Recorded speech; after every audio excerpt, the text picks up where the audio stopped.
Hi friends, હું છું કવિતા રાઠીગ્રા. With કવિતામાં તમારું સ્વાગત છે. તો આજે આપણે બનાવશું અથાણાનો સંભાર. જો તમે 12 મહિના સુધી સ્ટોર કરી શકો છો ફ્રીજમાં, અને તમે કોઈ પણ વસ્તુ બનાવવું હોય, ટીંડોરા સંભારો છે, ગુંદા ગાચા છે, એ તમે ભરી શકો છો. હવે આપણે એક તપેલીમાં લીટર તેલ લેવાનું છે. મેં શિંગ તેલ લીધું છે, એને આપણે ગરમ કરવા મૂકવાનું છે. 10 મિનિટ ગરમ કરવા મૂકીએ ત્યાં આપણે મસાલા કરી દઈએ. એક બાઉલમાં મેં એક રાઈના કુરિયા 2 વાટકા લીધા છે, 2 વાટકા રાઈના કુરિયા છે, અને 2 વાટકા મેથીના કુરિયા છે. 2 અડધા માપ જ લેવાનું છે. આપણો સંભાર સરસ બને. હવે આપણે આમાં પછી આપણે 1 ચમચો હિંગ નાખવાની છે, જેથી આપણે ટેસ્ટ સરસ આવે, સુગંધ પણ સરસ આવે સંભાર. હવે આપણે આ ગરમ તેલ થઈ ગયું છે, તો આપણે આમાં એડ કરી દઈએ, જેથી આપણા કાચા કુરિયા છે એ સોતળાઈ જાય અને એમાંથી સ્મેલ સરસ આવે.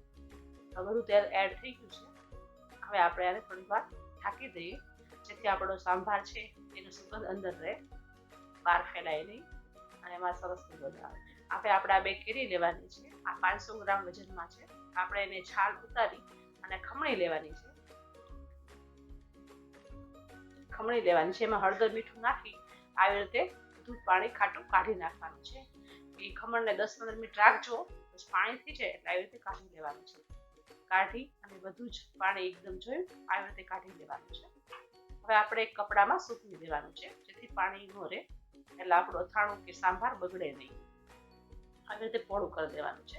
પંખા નીચે અડધી કલાક તમારે જો વચમાં કંઈ કામકાજ હોય તો તમે કરી શકો છો, ત્યાં આપણે કેરીનું ખમણ સુકાઈ જાય. હવે આ જે આપણે સાંભાર વઘાર્યો છે એમાં જે આ ખમણ કર્યું આપણે સુકાઈ ગયું છે એ આમાં એડ કરી દીધું છે. સુકાઈ ગયું આપણે સુકાય એટલે 12 મહિના સુધી બગડે નહીં. હવે આપણે આ લાલ મરચું લીધું છે, 2 વાટકા મરચું છે, 1 કાશ્મીર મરચું છે, અને 1 સાદું તીખું મરચું લીધું છે, જેથી કાશ્મીરમાં લાલ કલર આવે અને ઓલામાં તીખાશ સાદા મરચું. 1 ચમચો હળદર લીધું છે, અને 1 બાઉલ મેં મીઠું લીધું છે. મીઠું તમે ચાખીને તમે નાખી શકો છો, વધારે ઓછું તમારા ટેસ્ટ પ્રમાણે તમે નાખી શકો છો. મેં અત્યારે 1 બાઉલ નાખ્યું છે. આ બધું જ મિક્સ કરી નાખી હલાવી લઈએ. આમાં તમે ઘણા અથાણા કરી શકો છો. તમે ફ્રીજમાં રાખેલું હોય 12 મહિનામાં તો તમે ગુંદા આવતા હોય તો ભરી શકો છો.